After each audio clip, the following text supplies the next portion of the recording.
ഹരി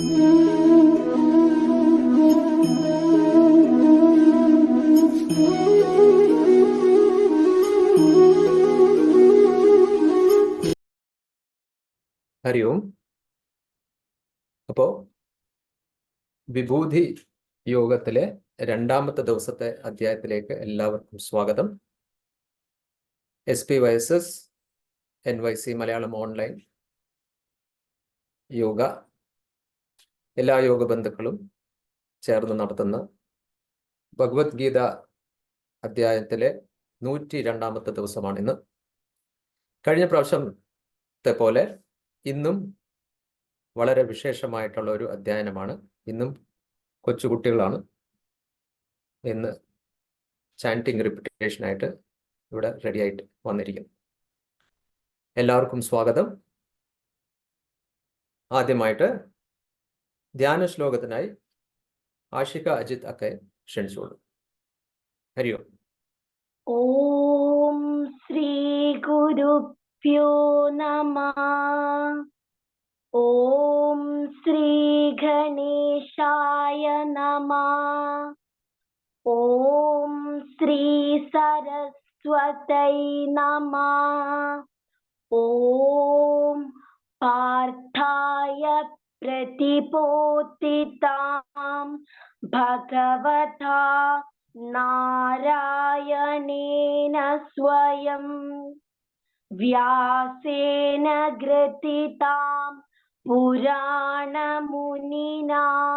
മധ്യേ മഹാഭാരതം അദ്വൈതാമൃതവർഷിണീം ഭഗവതീം അഷ്ടാദശാധ്യായിനീം അംബ ത്വാമനുസന്തതാമി ഭഗവദ്ഗീതേ ഭവദ്വേഷിണീം. നമോസ്തുതേ വ്യാസ വിശാലബുദ്ധേ ഫുല്ലാരവിന്ദായ തപത്രനേത്രാ യേന ത്വയാ ഭാരത തൈലപൂർണാ പ്രജ്വാലിതോ ജ്ഞാനമയ പ്രദീപഃ പ്രപന്ന പാരിജാതായ സ്തോത്രവേത്രൈകപാണയേ ജ്ഞാനമുദ്രായ കൃഷ്ണായ ഗീതാമൃതദുഹേ നമഃ. ഹരി ഓം. ഹരി ഓം. വളരെ ഭംഗിയായി നമ്മുടെ ധ്യാന ശ്ലോകം ചൊല്ലിയ ആഷികയ്ക്ക് നന്ദി. അടുത്തത് ചാൻറ്റിങ് ഗൈഡൻസിനായിട്ട് സരോജിനി അക്കയും ചാൻറ്റിങ് റിപ്പീറ്റേഷന് ആദിശ്രീ അക്കയും ശ്ലോകം 7ഉം 8ന് വേണ്ടി ക്ഷണിച്ചുകൊള്ളുന്നു. തുടർന്ന് എക്സ്പ്ലേഷന് വേണ്ടി ഈ വിനാരണനെ ക്ഷണിച്ചുകൊള്ളുന്നു. ഹരി ഓം. ഹരി ഓം.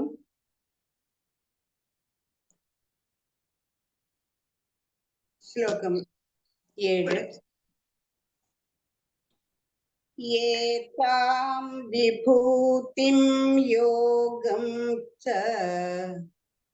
ഏതാം വിഭൂതിം യോഗം ച മമ യോ വേത്തി തത്വതഃ മമ യോ വേത്തി തദ്വതഃ സോവികമ്പേന യോഗേന സോവികമ്പേന യോഗേന യുജ്യത്തെ നാത്ര സംശയഃ യുജ്യതേ നാത്ര സംശയഃ.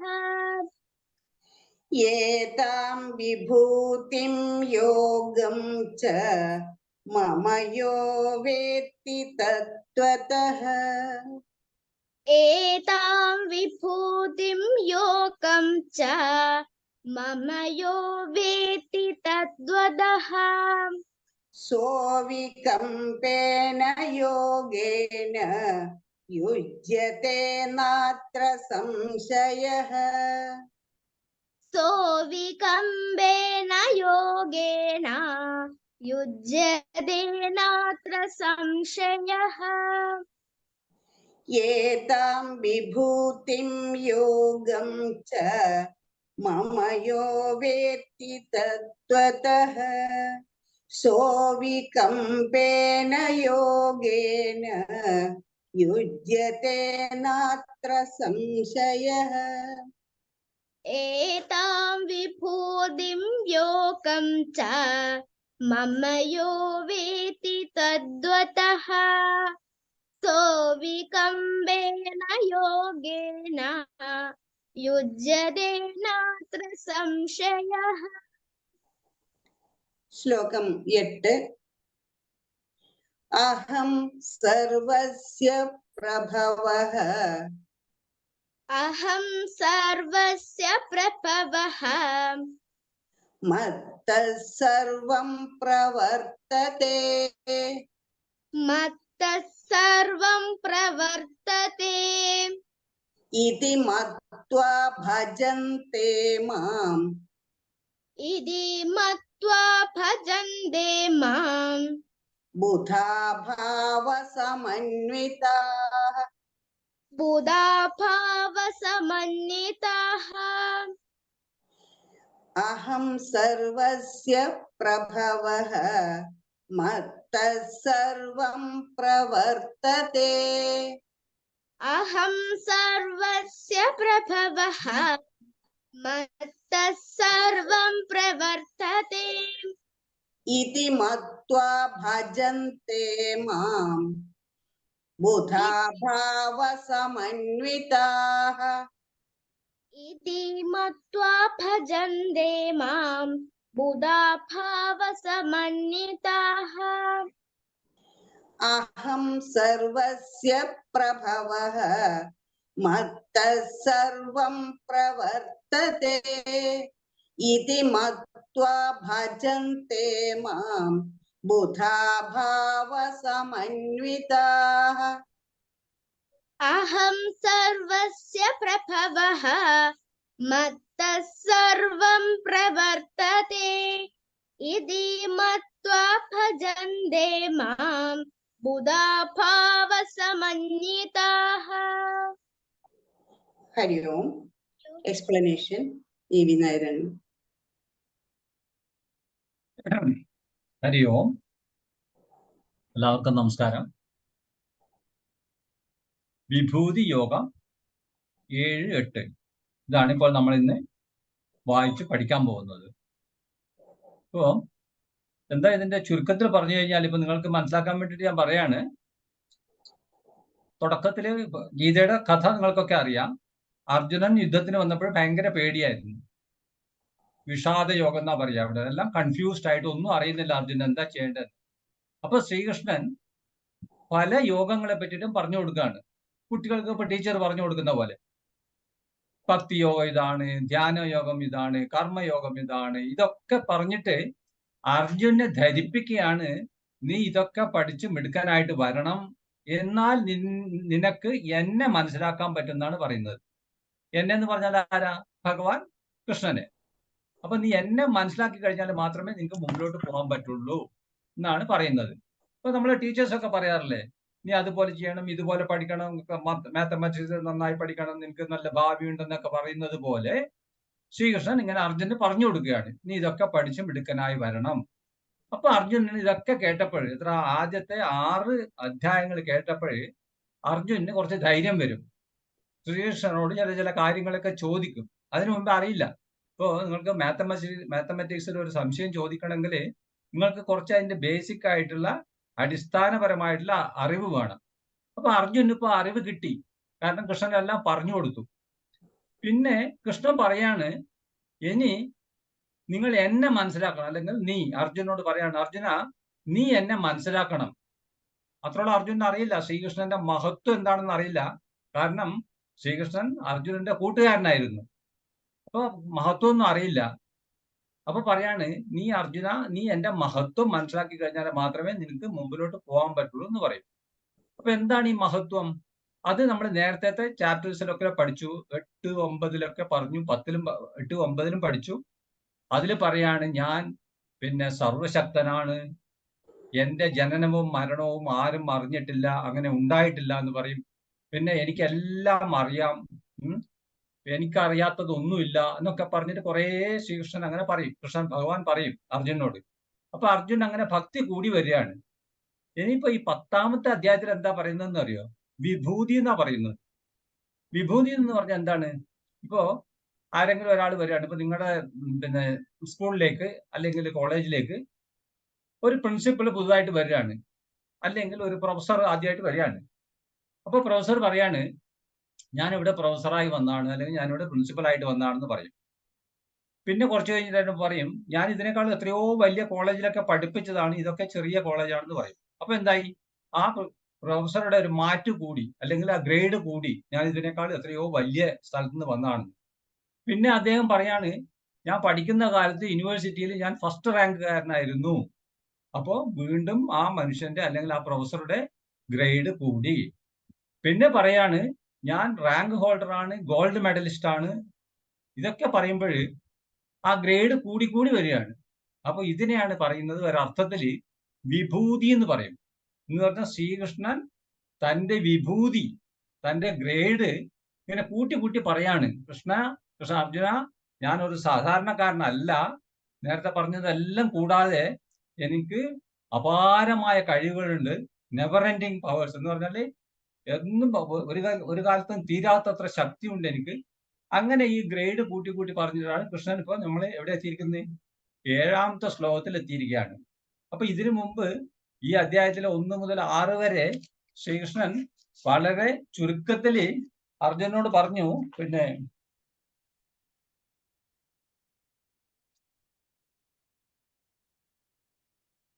ചുരുക്കി പറയാണ്. ആദ്യം എന്താ പറഞ്ഞതെന്ന് പറഞ്ഞാല് ഞാൻ നിന്റെ ക്ഷേമത്തെ ആഗ്രഹിക്കുന്നു എന്ന് പറഞ്ഞു. അപ്പൊ എന്താ പറഞ്ഞാല് വിശ്വാസം വരും. ഇപ്പൊ ഞാൻ നിങ്ങളോട് പറയാണ് നിങ്ങളൊക്കെ ഉയർന്നു വരാൻ വേണ്ടിയിട്ടാണ് ഞാൻ ഇത് പറയുന്നതെന്ന് പറഞ്ഞു. അപ്പൊ നിന്റെ ക്ഷേമം ഞാൻ ആഗ്രഹിക്കുന്നു എന്ന് അർജുനോട് പറഞ്ഞു. രണ്ടാമത് പറഞ്ഞല്ലോ, പ്രപഞ്ചത്തിലെ ദേവതകൾക്കോ പാണ്ഡിത്യമുള്ള ഋഷികൾക്കോ എന്റെ ഉദ്ഭവം അറിയില്ല. അപ്പൊ എന്താ പറഞ്ഞാൽ അത് ഭയങ്കര ഗ്രേറ്റ് ആയി. ആർക്കും എന്നെ പറ്റിയിട്ട് അറിയില്ല, ഞാൻ അത്രയും മഹാനാണ്, പ്രതാപിയാണ്, എന്റെ ഉത്ഭവത്തിനെ പറ്റിയിട്ട് അറിയില്ല എന്ന് പറയും.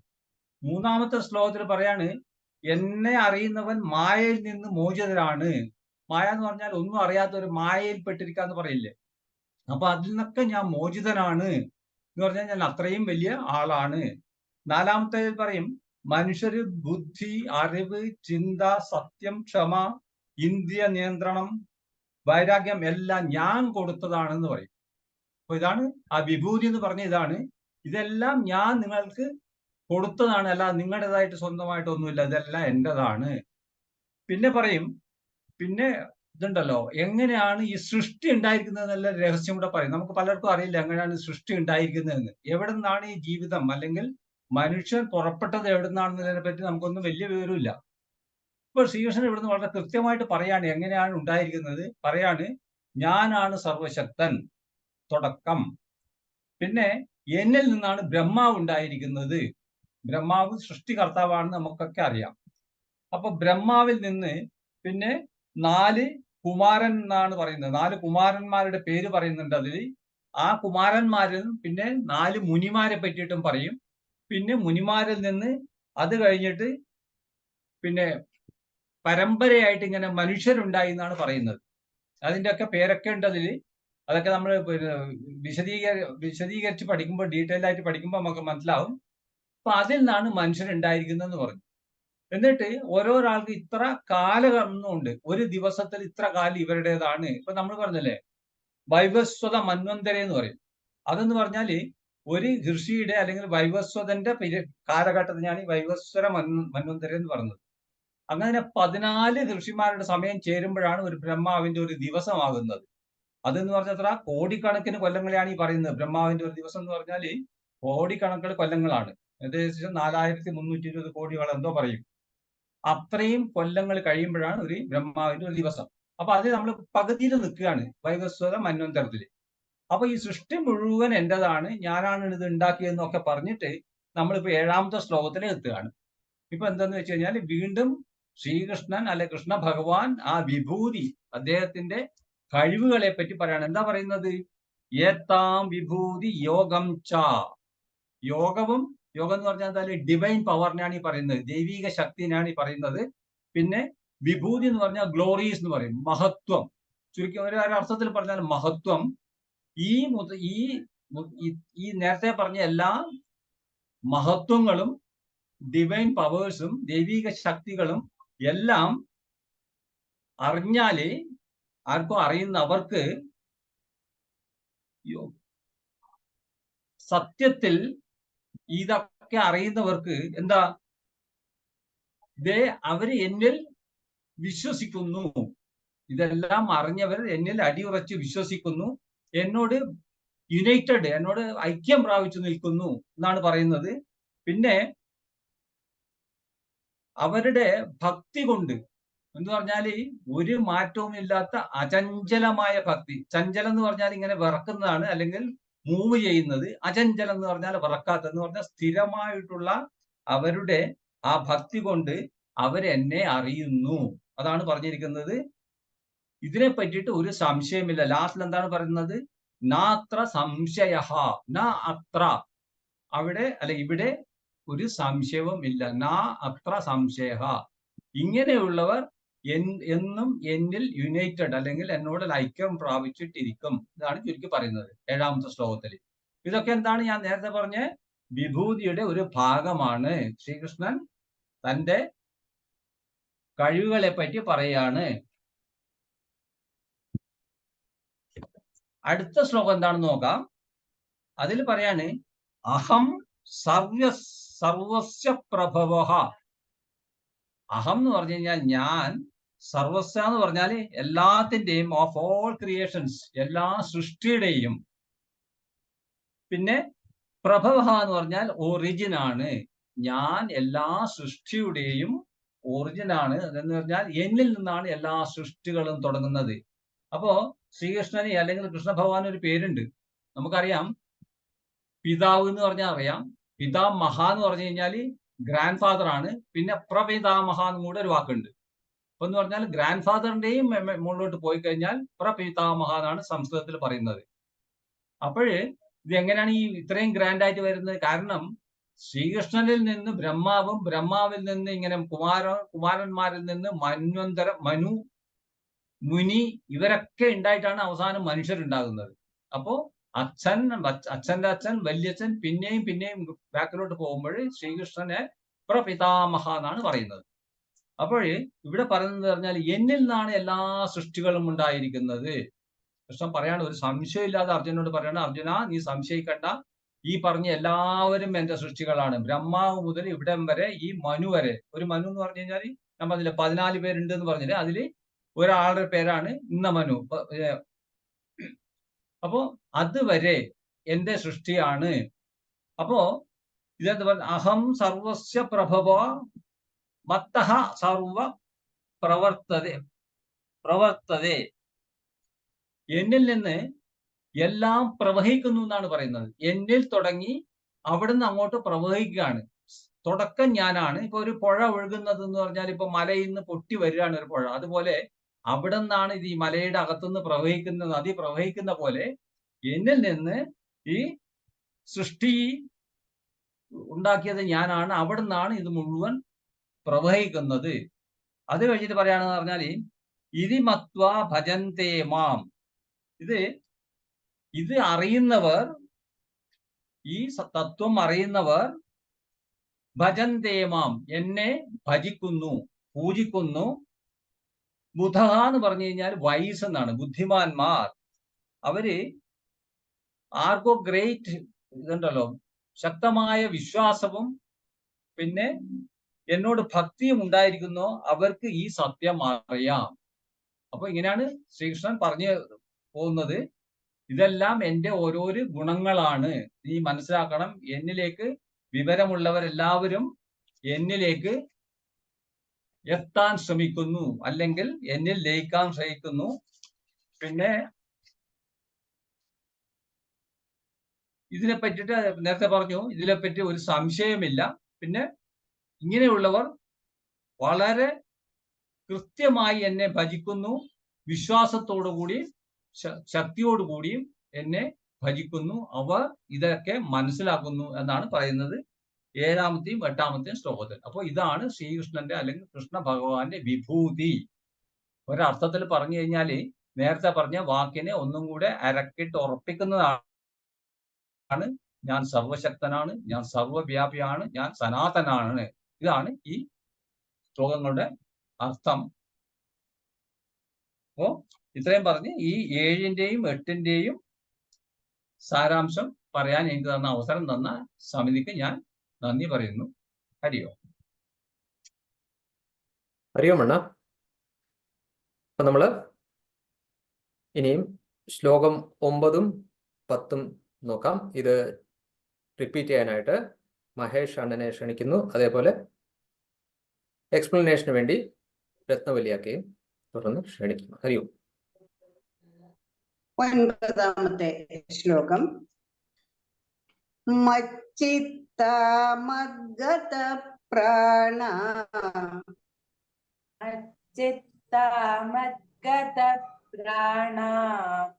ബോധയന്ത പരസ്പരം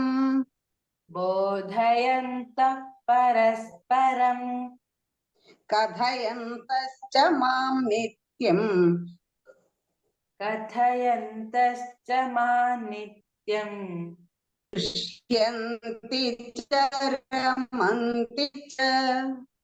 തുഷ്യന്തി ചരമന്തി ച മച്ചിത്തമദ്ഗത പ്രാണ ബോധയന്ത പരസ്പരം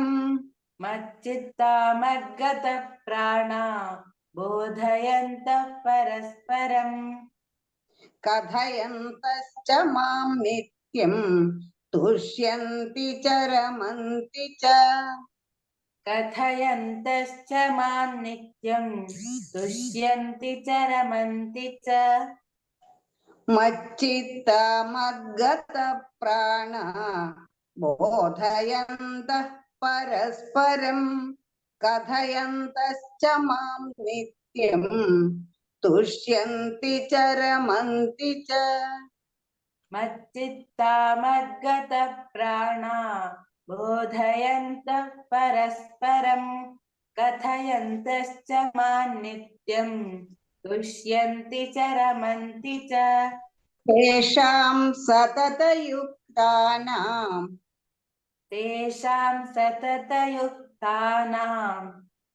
ഭജതാം പ്രീതിപൂർവകം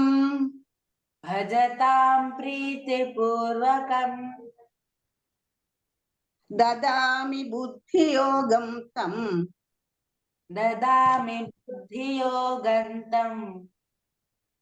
യേന മാമുപയാന്തി തേ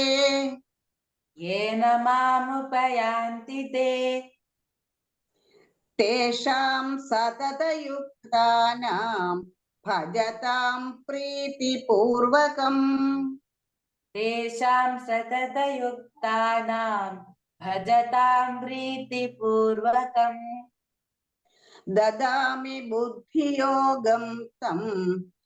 ദദാമി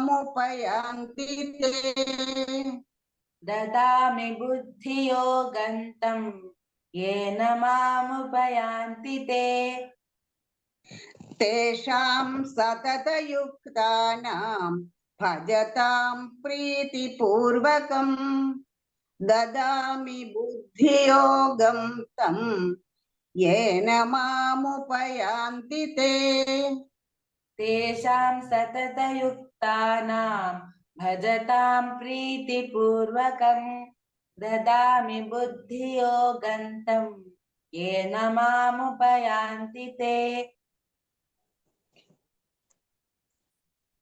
എക്സ്പ്ലനേഷൻ. ഹരി ഓം. ഇന്ന് 10-ാമത്തെ അധ്യായമായ വിഭൂതി യോഗം ആണ്. 7-8 ശ്ലോകം വരെ നിങ്ങളിപ്പോ സാരാംശം കേട്ടു കഴിഞ്ഞു. 9, 10 ഈ ശ്ലോകങ്ങളുടെ സാരാംശത്തിലേക്കാണ് ഇപ്പൊ നമ്മൾ കടക്കുന്നത്. ഇതിലെ 42 ശ്ലോകങ്ങളാണ് ഈ അധ്യായത്തിലുള്ളത്.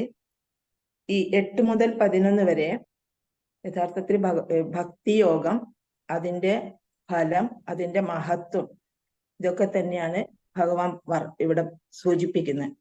12 മുതൽക്കാണ് വിഭൂതിയും യോഗശക്തിയും അതിനെപ്പറ്റി ഈ അധ്യായത്തില് അർജുനൻ ശ്രീകൃഷ്ണനോട് ആവശ്യപ്പെടുന്നതും ഭഗവാൻ വിഭൂതിയെ പറ്റി പറയാൻ തുടങ്ങുന്നതും 12 മുതലുള്ള ശ്ലോകങ്ങൾ തുടങ്ങിയാണ്. അപ്പോ ഈ 9ാമത്തെ ശ്ലോകം നോക്കാം. മച്ചിത്താഹ എന്നാണ് ആദ്യം പറയുന്നത്. അതായത് ഭഗവാനിൽ തന്നെ മനസ്സ് ഉറപ്പിച്ചിരിക്കുന്ന ആൾക്കാര്. മച്ചിത്താഹ, ചിത്ത എന്ന് പറഞ്ഞാൽ മനസ്സ്. പിന്നെ മൽഗത പ്രാണാഹ, അതായത് എല്ലാ പ്രാണങ്ങളെയും എന്നിൽ തന്നെ വെച്ചിരിക്കുന്നവരുമായിരിക്കുന്നവർ എന്ന് പറഞ്ഞാല് വിവേകികൾ എന്നാണ് അവരെ പറ്റി ഭഗവാൻ നാമകരണം ചെയ്തിരിക്കുന്നത്. ഭഗവാനിൽ തന്നെ മനസ്സ് ഉറപ്പിച്ചിരിക്കുന്ന ആൾക്കാര്, അതേപോലെ ഭഗവാന്റെ തത്വങ്ങള് അല്ലെങ്കിൽ ഭഗവാന്റെ പ്രമാണങ്ങള് ഇതൊക്കെ സംസാരിക്കുക, അതിനെപ്പറ്റി സംസാരിക്കുക, അതിന്റെ അർത്ഥത്തെ പറ്റി ഗഹനമായി ചിന്തിക്കുക, അതിന്റെ ദർശനം ആഗ്രഹിക്കുക. അങ്ങനെയുള്ളവരെയാണ് മൽഗത പ്രാണാഹ എന്ന് പറയുന്നത്. ഇവരെ ഇത്തരം ഈ ആൾക്കാരെ വിവേകികൾ എന്ന് പറയുന്നു. അവരെ പ്രത്യേകത എന്താ ഭഗവാൻ പറയുന്നത്? ഇങ്ങനെയുള്ളവര് പരസ്പരം ബോധയന്തഹ കഥയന്തഹ ച, അതായത് അവര് എവിടെ കൂടിയാലും ഭഗവാനെ പറ്റിയുള്ള കാര്യങ്ങളാണ് പരസ്പരം സംസാരിക്കുക.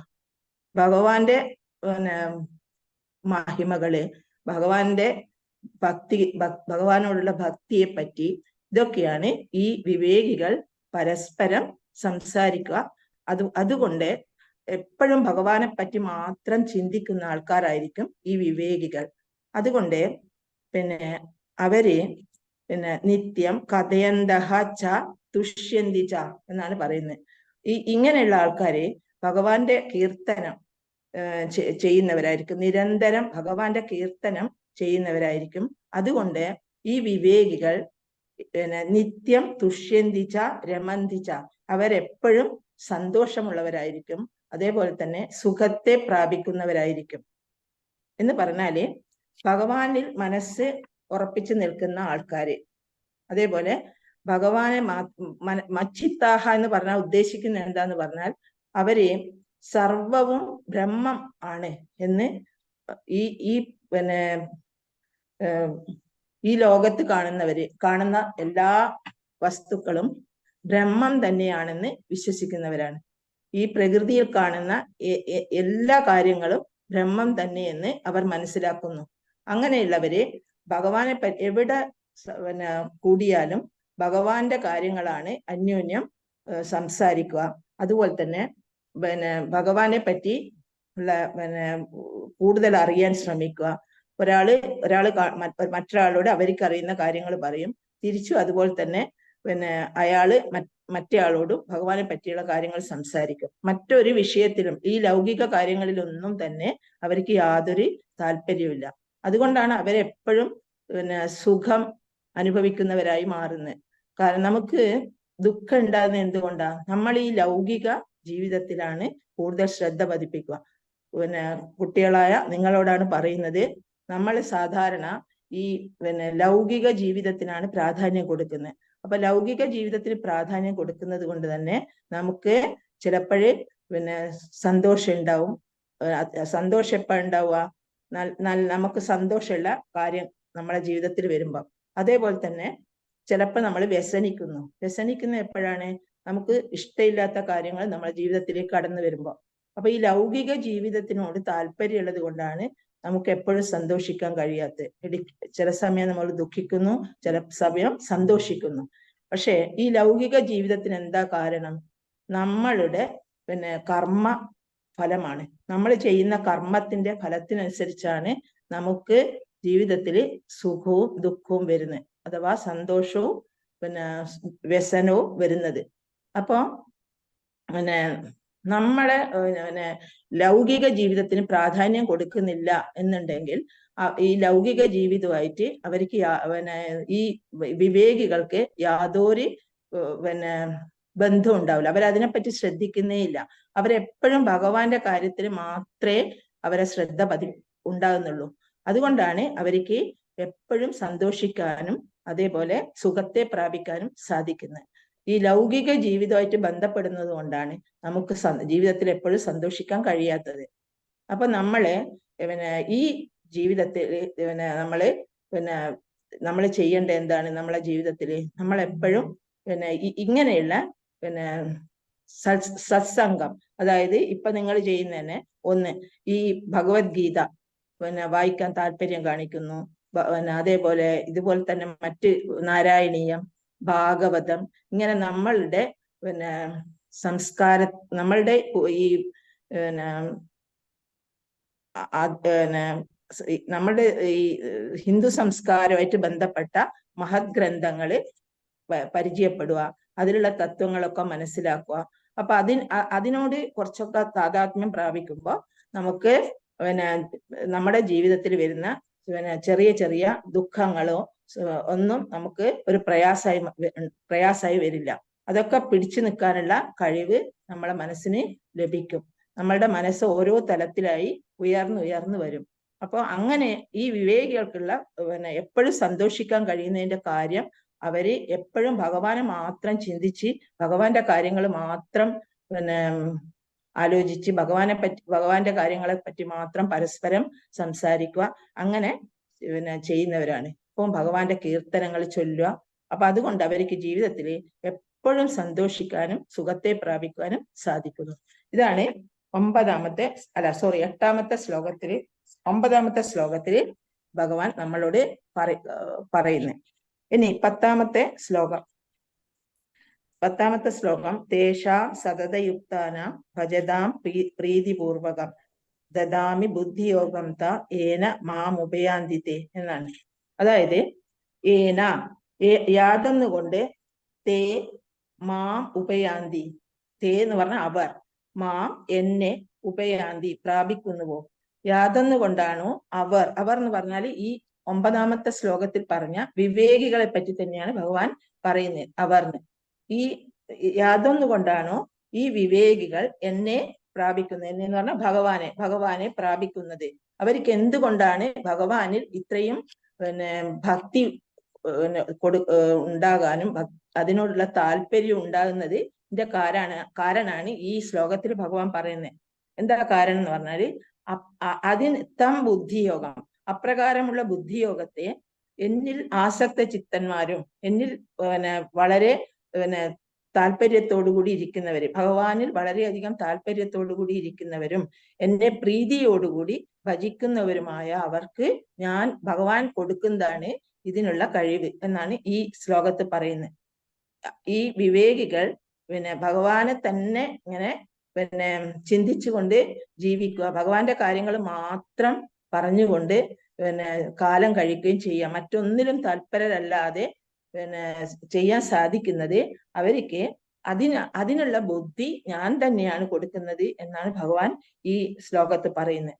അതായത് അവരെപ്പോഴും ഭഗവാനെ ഭജിക്കുന്നവരായിരിക്കും. ഈ ബുദ്ധി കൊടുക്കുക എന്ന് പറഞ്ഞാൽ എന്താ പറഞ്ഞാൽ, ബുദ്ധി എന്ന് പറഞ്ഞാൽ ഇവിടെ ഉദ്ദേശിക്കുന്നത് സമ്യക് ദർശനം അവർക്ക് ഞാൻ കൊടുക്കുന്നു എന്നാണ്. സമ്യക് ദർശനം എന്ന് പറഞ്ഞാൽ എന്താണ്? ഈ പ്രകൃതിയിൽ കാണുന്ന എല്ലാ ചരാചരങ്ങളെയും ഒരുപോലെ കാണാൻ സാധിക്കുന്ന ഒരു കഴിവാണ്. അങ്ങനെ കാണാൻ സാധിക്കുന്നത് എന്തുകൊണ്ടാ? അവർക്ക് അവനവനിലുള്ള ആത്മാവും അതേപോലെ നമ്മളുടെ സഹജീവികളിലുള്ള ആത്മാവും ഒന്നു തന്നെയാണ്, അതിൽ വ്യത്യാസമില്ല. എല്ലാം ഒന്ന്, എല്ലാ ജീവികളിലും ഉള്ള ആത്മാവ് ഒന്നു തന്നെയാണ് എന്നുള്ള ഒരു ബോധം ഈ വിവേകികൾക്ക് ഉണ്ടാവും. അതാണ് ആ സമ്യക് ദർശനം, ആ ബുദ്ധി അവർക്ക് ഭഗവാൻ കൊടുക്കുന്നു. അതുകൊണ്ട് തന്നെ അവർക്ക് പിന്നെ സ്വാത്മാവ്, അതായത് അവനവന്റെ ആത്മാവും പരമേശ്വരനും പരമാത്മാവും ഒന്നു തന്നെയാണെന്ന് മനസ്സിലാക്കാൻ കഴിയും. അപ്പൊ അതുകൊണ്ട് അവർക്ക് ജീവിതത്തിൽ ഒരിക്കലും ഒരു പ്രയാസം അനുഭവപ്പെടുന്നില്ല. ഈ പരമേശ്വരനും പരമാത്മാവും എൻ്റെ ആത്മാവും ഒന്ന് തന്നെയാണ്, രണ്ടല്ല എന്നുള്ള ഒരു ബോധം അവരിൽ ഉണ്ടാവും.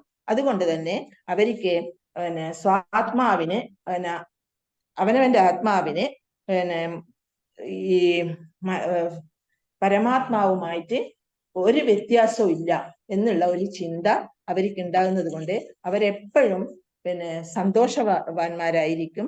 അത് പരമാത്മാവിനെ മാത്രമേ അവര് ഭജിക്കൂ. അതേപോലെ എല്ലാറ്റിൻ്റെയും ഉൽപ്പത്തി സ്ഥാനം പരമാത്മാവാണ്. ശാരീരികം, ആധ്യാത്മികം, വ്യാപാരികം ഇവയൊക്കെ ഉണ്ടാകുന്നത് ഭഗവാനിൽ നിന്നാണ് എന്ന് ഈ വിവേകികൾക്കറിയാം. അതുകൊണ്ട് തന്നെ പരമാത്മാവിനെ മാത്രമേ അവര് ഭജിക്കുന്നുള്ളൂ, പരമാത്മാവിനെ കുറിച്ച് മാത്രമേ അവർ ചർച്ച ചെയ്യുന്നുള്ളൂ, മറ്റ് ഒരു ഉപാസനാമൂർത്തിയെയും അവര് ഭജിക്കുന്നില്ല. അങ്ങനെ പരമാത്മാവിനെ മാത്രം ഭജിക്കുന്നത് കൊണ്ട് അവർക്ക് ഭഗവാനിലേക്ക് എത്തിപ്പെടാൻ സാധിക്കും. അപ്പോ നമ്മളിപ്പോ ഭഗവാനെ മാത്രം ഭജിക്കുന്ന ഒരു വ്യക്തിക്ക് ഭഗവാനിൽ എത്തിപ്പെടാൻ എളുപ്പമാണ്. അപ്പൊ നമ്മൾ എന്താ വേണ്ടത്? നമുക്ക് ഒരു ദിവസം നമ്മളുടെ ജീവിതത്തിന്റെ ഏറ്റവും വലിയ ലക്ഷ്യം നമുക്ക് മോക്ഷം ലഭിക്കുക എന്നതാണ്. പക്ഷെ ഒരു ദിവസം കൊണ്ടും 2 ദിവസം കൊണ്ടും നമുക്കത് സാധ്യമല്ല.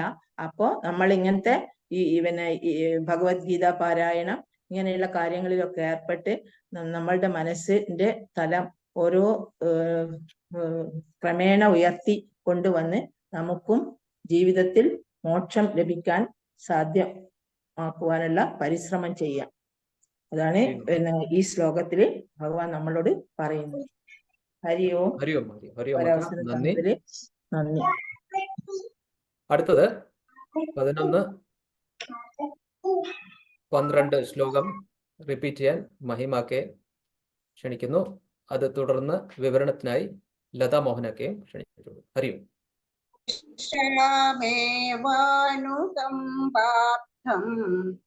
ईशामेवानुकम्पार्थम् അഹമജ്ഞാനജം തമഃ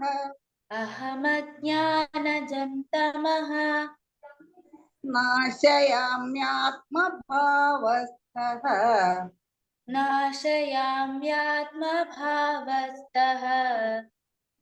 ജ്ഞാനദീപേന ഭാസ്വതാ തേഷാമേവാനുകമ്പാർത്ഥം അഹമജ്ഞാനജം തമഃ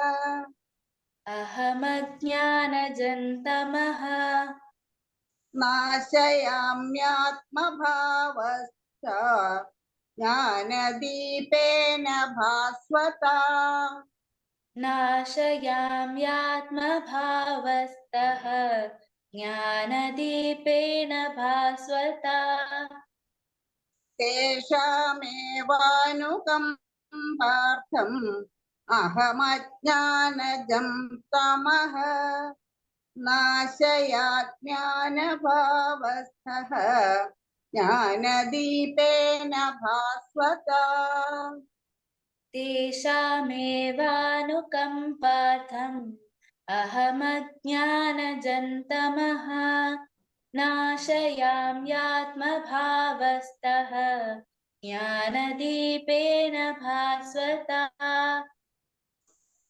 ശ്ലോകം 12.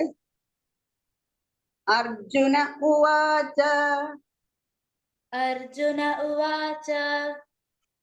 പരം ബ്രഹ്മം പരം ധാമ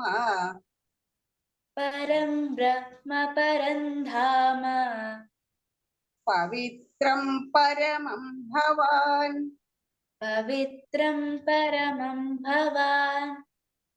പുരുഷം ശാശ്വതം ദിവ്യം ആദിദേവമജം വിഭും आदिदेवमजं विभुं പരം ബ്രഹ്മ പരം ധാമ പവിത്രം പരമം ഭവാൻ परं ब्रह्म परं धाम पवित्रं परमं भवान् പുരുഷം ശാശ്വതം ദിവ്യം ആദിദേവമജം വിഭും पुरुषं शाश्वतं दिव्यम् आदिदेवमजं विभुं പരം ബ്രഹ്മ പരം ധാമ പവിത്രം പരമം ഭവാൻ പുരുഷം ശാശ്വതം ദിവ്യം ആദിദേവമജം വിഭും परं ब्रह्म परं धाम पवित्रं परमं भवान् पुरुषं शाश्वतं दिव्यम् आदिदेवमजं विभुम् ഹരി ഓം. ഇപ്പൊ നമ്മള് 7, 8, 9, 10 ശ്ലോകങ്ങള് മനസ്സിലാക്കി കഴിഞ്ഞു. ഇപ്പൊ ഇനി 10-ാം അധ്യായത്തിലെ വിഭൂതി യോഗത്തിലെ 11, 12 ശ്ലോകങ്ങളുടെ അർത്ഥം പറയാം. 11-ാമത്തെ ശ്ലോകം തേഷാമേവാനുകമ്പാർത്ഥം അഹം അജ്ഞാനജം തമ നാശയാമ്യാത്മഭാവസ്ഥോ ജ്ഞാനദീപേന ഭാസ്വത. അങ്ങനെയുള്ള ഭക്തന്മാരോടുള്ള അനുകമ്പയാൽ അവരുടെ ആത്മാവായി പ്രകാശിക്കുന്ന ഞാൻ, അതായത് ഭഗവാൻ, സർവത്ര ജ്ഞാനദീപത്തിലൂടെ അജ്ഞാനമായ ഇരുട്ടിനെ അകറ്റി നിശേഷം ഇല്ലാതാക്കുന്നു. അപ്പൊ ഇവിടെ ഭക്തി, യഥാർത്ഥ ഭക്തി എന്താണെന്ന് നമ്മൾ ആദ്യം മനസ്സിലാക്കണം. അപ്പൊ അതിനെ കുറിച്ച് പറയുകയാണെങ്കിൽ ഭൂതി എന്നാല് ഐശ്വര്യം എന്നർത്ഥം, അല്ലെങ്കിൽ ഐശ്വര്യത്താൽ പ്രകാശിക്കുന്നത്. അപ്പൊ ഐശ്വര്യം എന്ന് പറഞ്ഞാൽ എന്താ? ഐശ്വര്യം എന്നാല് ഈശ്വരന്റെ ഭാവം, ഈശ്വരന്റെ ഭാവത്താൽ പ്രകാശിക്കുന്നത് ഭൂതി. ഇനി അത് വിശേഷേണ എടുത്തു പറയത്തക്ക രീതിയിൽ പ്രകാശിക്കുമ്പോൾ അത് വിഭൂതി. അപ്പൊ വിഭൂതി യോഗമാണ് നമ്മളിപ്പോ നോക്കുന്നത്. ഭഗവാൻ മുൻപ് പറഞ്ഞു, ഞാനല്ലാതെ ഈ പ്രപഞ്ചത്തിൽ വേറെ ഒന്നുമില്ല. സൂക്ഷ്മവും സ്ഥൂലവും എന്തൊക്കെയുണ്ടോ അതെല്ലാം ഭഗവാനാണ് എന്ന് പറഞ്ഞു. എന്നാൽ ഒരു സാധകന് അല്ലെങ്കിൽ ഒരു ഭക്തന് ഏറ്റവും ഉയർന്ന ഒരു തലത്തില് എത്തിയാൽ മാത്രമേ നന്മയും തിന്മയും എല്ലാം ഭഗവാനാണെന്ന് ചിന്തിക്കാൻ സാധിക്കുള്ളൂ. അപ്പൊ ആ ഒരു ലെവലിലെത്താൻ നമ്മളെ പോലെ സാധാരണക്കാർക്ക് പറ്റില്ല. പക്ഷെ നിരന്തരമായ പരിശ്രമത്തിലൂടെ നമുക്ക് ഭഗവാൻ പറയുന്ന ആ തലത്തിലേക്ക് നമുക്ക് എത്താൻ സാധിച്ചാൽ അതാണ് ബുദ്ധിയോഗം എന്ന് പറയുന്നത്. അതിനാൽ ഭഗവാൻ മറ്റൊരു രീതിയിൽ ഭക്തനെ തന്നിലേക്ക് ലയിപ്പിക്കാൻ അല്ലെങ്കിൽ യോജിപ്പിക്കാൻ ശ്രമിക്കുന്നു. അതാണ് യോഗം. ആ യോജിപ്പിക്കുന്ന ആ കാര്യമാണ് യോഗം.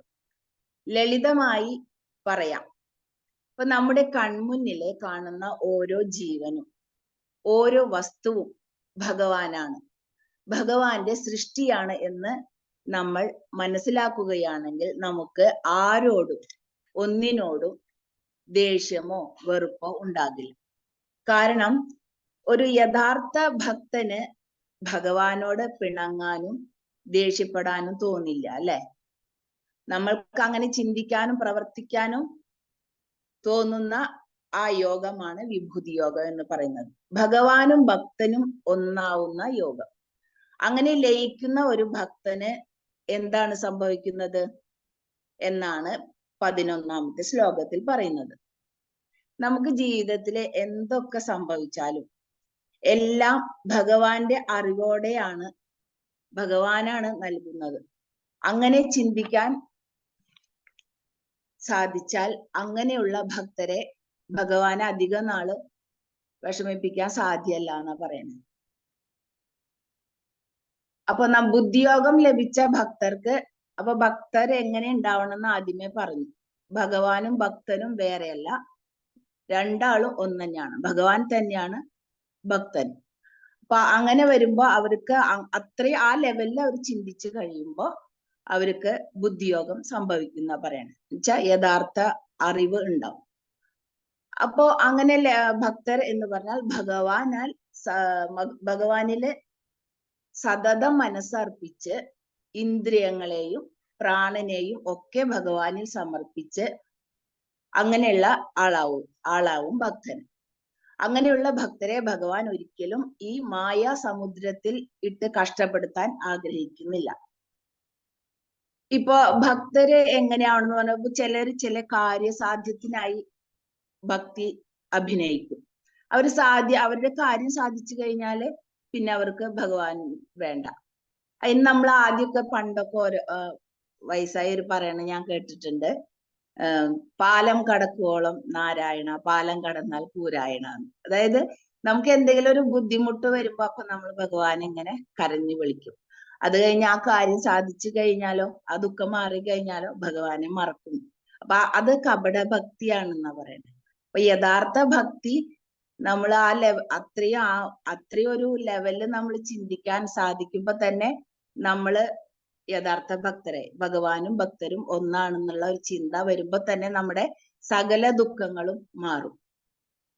അപ്പൊ കാര്യസാധ്യത്തിനായിട്ട് നമ്മൾ ഭഗവാനെ വിളിക്കരുത്. കാര്യം സാധിച്ചു കഴിഞ്ഞാൽ ഭഗവാനെ മറക്കും ചെയ്യരുത്. പിന്നെ കപടഭക്തി ഉള്ളവരെ ഭഗവാൻ ഇഷ്ടപ്പെടുന്നില്ല. പൂർണ്ണമായും ഭഗവാനിൽ ശരണാഗതി പ്രാപിച്ചാൽ നമ്മുടെ ജീവിതത്തിൽ വരുന്ന ഏത് കഷ്ടസ്ഥിതി എന്തായാലും നമുക്കതിനെ തരണം ചെയ്യാൻ സാധിക്കും. നമ്മൾ മാനസികമായിട്ട് നല്ല ധൈര്യം വരും. നമ്മളിപ്പോ എന്ത് വന്നാലും, ഇപ്പൊ സന്തോഷം വന്നാലും സങ്കടം വന്നാലും അതെല്ലാം ഭഗവാൻ അറിഞ്ഞുകൊണ്ട് നമുക്കായിട്ട് തരണതാണെന്ന് പറയുമ്പോ നമുക്ക് വിഷമം വന്നാലും പറയും, ഭഗവാൻ തന്നതല്ലേ, അത് സന്തോഷത്തോടെ സ്വീകരിക്കാം. സന്തോഷം വന്നാലും അങ്ങനെ തന്നെ. അപ്പൊ അതുപോലെ ആയിരിക്കണം നമ്മള്. അപ്പൊ ഏതൊരു കഷ്ടം വരുമ്പോഴും നമുക്ക് അതിനെ അതിജീവിക്കാൻ സാധിക്കും. എപ്പോഴും ഭഗവാൻ നമ്മുടെ കൂടെ ഉണ്ടെന്ന് ചിന്തിക്കാം. അപ്പൊ നമുക്ക് ഏതൊരു കഷ്ടകാര്യം അത് ഈസി ആയിട്ട് തോന്നും.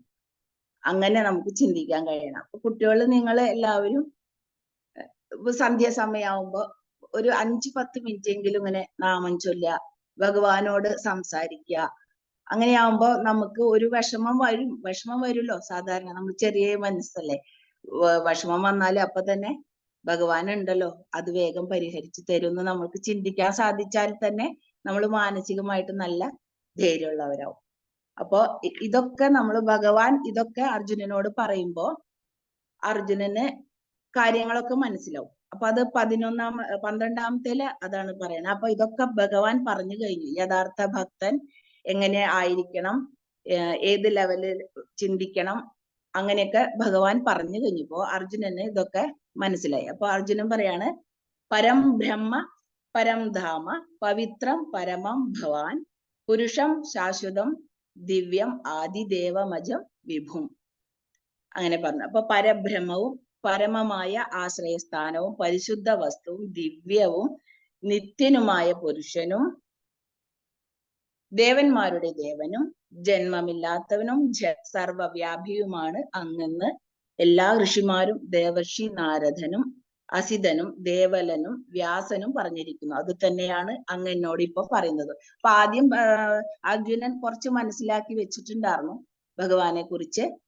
പിന്നീട് ഇത്രയും പറഞ്ഞു കേട്ടപ്പോൾ അർജുനൻ പറയാണ്, അപ്പൊ ഞാൻ വായിച്ച് മനസ്സിലാക്കിയതും ഇപ്പൊ അങ്ങ് പറഞ്ഞതും ഒന്നാണ്. അപ്പോ ഇത്രയാണ് എന്റെ അറിവ് വെച്ച് എനിക്ക് പറയാൻ സാധിച്ചത്. ഈ അവസരം തന്നതിന് സമിതിയോട് നന്ദി പറയുന്നു. ഹരിയോം. ഹരിയോം അക്ക. അടുത്തത് 13-14 ശ്ലോകത്തിന് റിപ്പീറ്റ് ചെയ്യാൻ വേണ്ടി അഖില നായർ ഒക്കെ ക്ഷണിക്കുന്നു. തുടർന്ന് അർത്ഥം പറയാൻ ഗിരിജ രാജേന്ദ്ര ഒക്കെ ക്ഷണിക്കുന്നു. ഹരിയോം.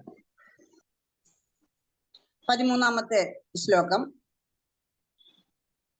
ആഹുസ്വാമൃഷയ സർവേ ആഹുസ്വാമൃഷയഃ സർവേ ദേവർഷിർനാരദസ്തഥാ ദേവർഷിർനാരദസ്തഥാ असितो देवलो व्यासः असितो देवलो व्यासः स्वयं चैव ब्रवीषि मे स्वयं चैव प्रविशि मे आहुस्त्वामृषयः सर्वे देवर्षिर्नारदस्तथा आहुस्वामृषयः सर्वे देवर्षिर्नारदस्तथा असितो देवलो व्यासः स्वयं चैव ब्रवीषि मे असितो देवलो व्यासः स्वयं चैव प्रविशि मे आहुस्त्वामृषयः सर्वे देवर्षिर्नारदस्तथा असितो देवलो व्यासः स्वयं चैव ब्रवीषि मे आहुस्वामृषयः सर्वे देवर्षिर्नारदस्तथा असितो देवलो व्यासः स्वयं चैव प्रविशि मे श्लोकं 14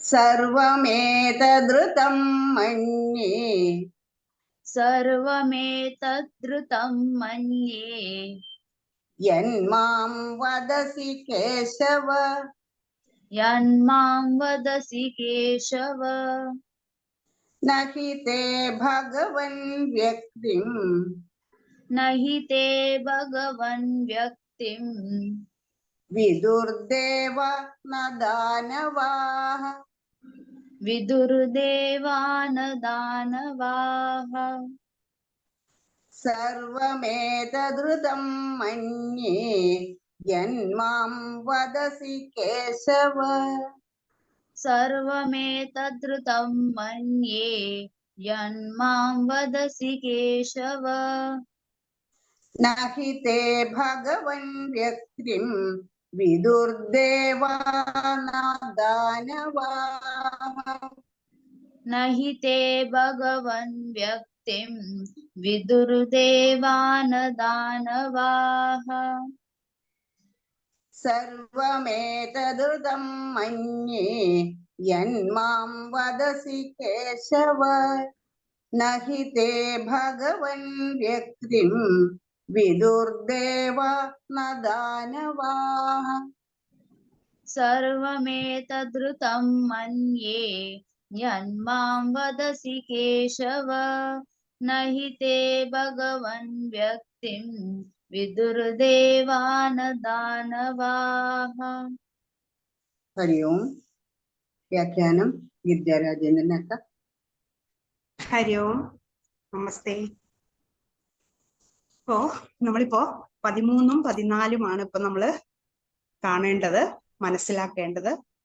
സകല ചരാചരങ്ങളും ഭഗവാനിലും ഭഗവാൻ സകല ചരാചരങ്ങളിലും കുടികൊള്ളുന്നുണ്ട് എന്ന് നമ്മൾ പഠിച്ചു കഴിഞ്ഞു. അങ്ങനെയാണെങ്കിൽ ഭഗവാനിൽ നിന്നും അന്യമായത് ഒന്നും ഈ പ്രപഞ്ചത്തിൽ ഇല്ല എന്ന് നമ്മൾ കണ്ടു കഴിഞ്ഞു. അപ്പോ അർജുനന് ഇതൊക്കെ കുറേ കാര്യങ്ങൾ മനസ്സിലാക്കി കഴിഞ്ഞു അർജുനൻ. എന്നിട്ടും അർജുനന് ഒന്നും തന്നെ ഇതൊന്നും വ്യക്തമായി മനസ്സിലാക്കാൻ സാധിക്കുന്നില്ല. അർജുനൻ എന്തു പറഞ്ഞിട്ടും മനസ്സിലാക്കാൻ അങ്ങോട്ട് പൂർണ്ണമായും മനസ്സിലാകുന്നില്ല.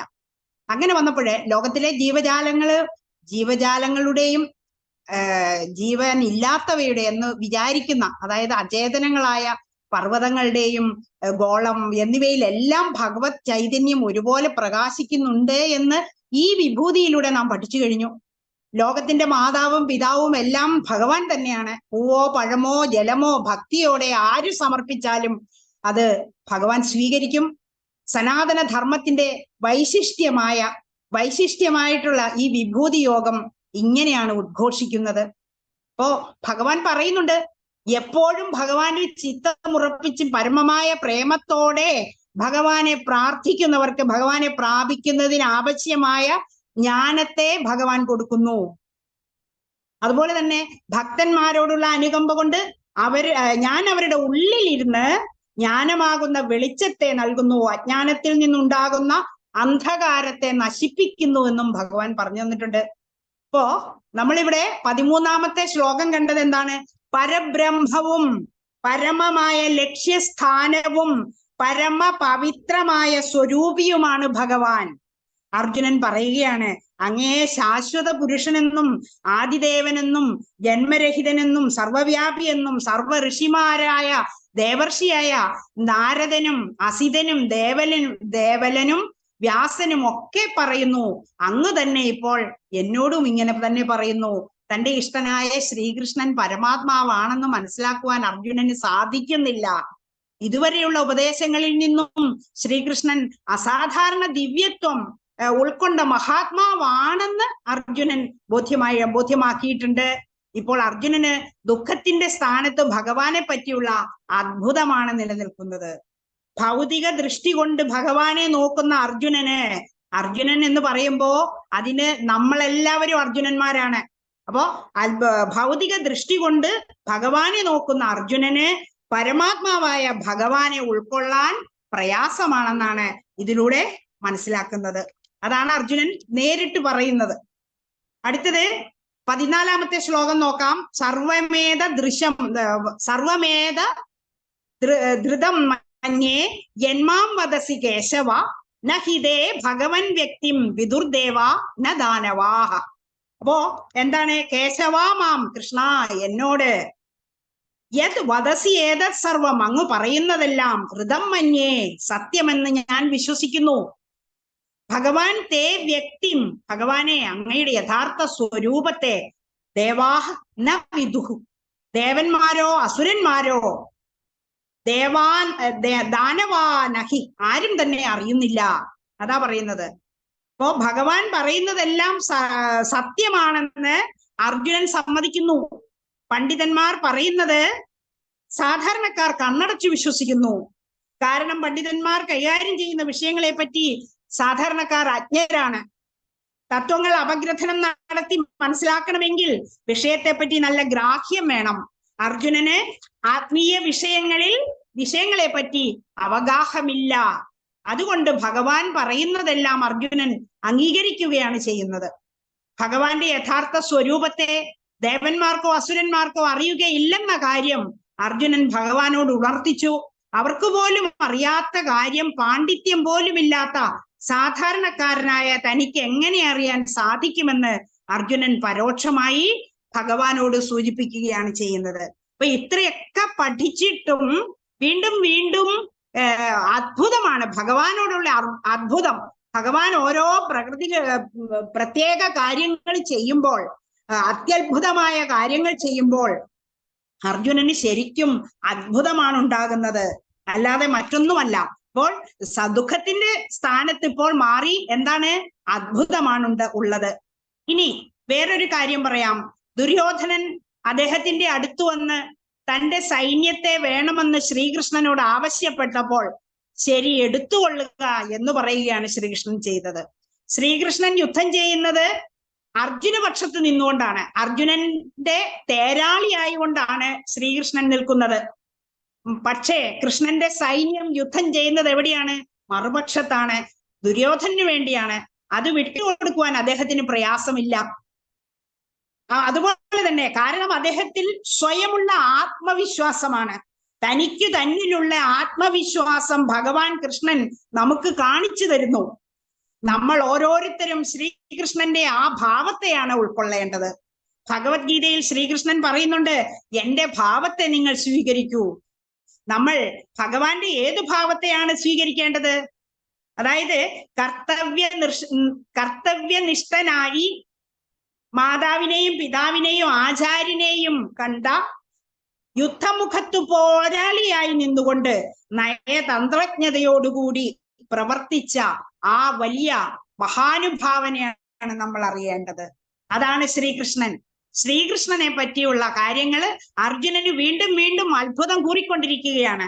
വീണ്ടും വീണ്ടും ഈ മഹാനുഭാവന്റെ അത്ഭുതം ഇങ്ങനെ മനസ്സിലാക്കി വരുന്തോറും അർജുനന്റെ ദുഃഖം മാറി ആ ദുഃഖത്തിന്റെ സ്ഥാനത്ത് അത്ഭുതമാണ് വന്നുകൊണ്ടിരിക്കുന്നത്.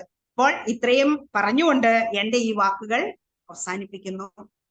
ഇതിനൊരു അവസരം തന്ന എല്ലാവർക്കും, സമിതിക്കും സമിതിയിലെ ഭാരവാഹികൾക്ക് എല്ലാവർക്കും പ്രത്യേകം നന്ദിയും നമസ്കാരവും അർപ്പിക്കുന്നു. അറിയോ മക്ക, അങ്ങനെ നമ്മൾ വീണ്ടും ഒരു പ്രത്യേക അധ്യയനം സെഷൻ കഴിഞ്ഞിരിക്കുന്നു. അപ്പോൾ ഇതിൽ പങ്കെടുത്ത വിശേഷിച്ച് നമ്മുടെ ബാലയുവക്കളായ നമ്മുടെ ആഷിക്ക, അജിത്ത് അക്ക ധ്യാന ശ്ലോകം ചൊല്ലി, പിന്നെ അതേപോലെ ചാൻറ്റിങ് റിപ്പീറ്റേഷൻ ചെയ്ത ആദിശ്രീ അക്ക, മഹേഷ് അണ്ണൻ, മഹിമാക്ക, അഖില എ നായർ അക്ക, ഇവർക്കെല്ലാവർക്കും പ്രത്യേകം നന്ദി. അതേപോലെ ചാൻറ്റിങ് ഗൈഡൻസ് നൽകിയ സരോജിനി അക്കയ്ക്ക് നന്ദി.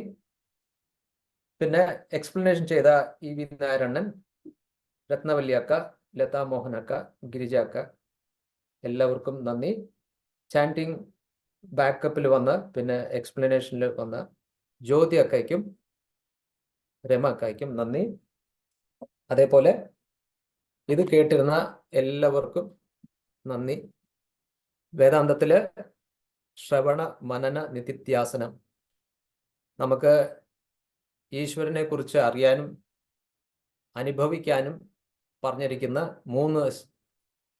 അദ്വൈതത്തിൽ പറഞ്ഞിരിക്കുന്ന 3 കാര്യങ്ങളാണ് ശ്രവണ, മനന, നിതിധ്യാസനം. കേൾക്കുക, അത് മനസ്സിലാക്കുക, അതിനെക്കുറിച്ച് ധ്യാനിക്കുക.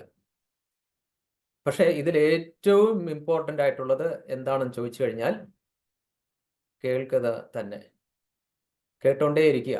അത് മനസ്സിലായോ മനസ്സിലായില്ലയോ വലിയ പ്രശ്നമൊന്നുമല്ല. ശ്രവണം എന്ന് പറയുന്നതാണ് ഏറ്റവും വലിയ ഒരു ഭാഗ്യം. അത് നമുക്ക് ഇപ്പോൾ വളരെ നല്ല രീതിയിൽ ഏകദേശം 1 മണിക്കൂർ നമ്മൾ കേട്ടു. എല്ലാവർക്കും നന്ദി. കൈകൾ നമസ്കാര സ്ഥിതി. ലോക കല്യാണ മന്ത്രം ചൊല്ലാം. കണ്ണുകൾ അടയ്ക്കാം. ഓം സർവേ ഭവന്തു സുഖിനഃ, സർവേ സന്തു നിരാമയ, സർവേ ഭദ്രാണി പശ്യന്തു, മാ കശ്ചിത് ദുഃഖഭാഗ് ഭവേത്. ഓം ശാന്തി ശാന്തി ശാന്തി. ഹരി ഓം.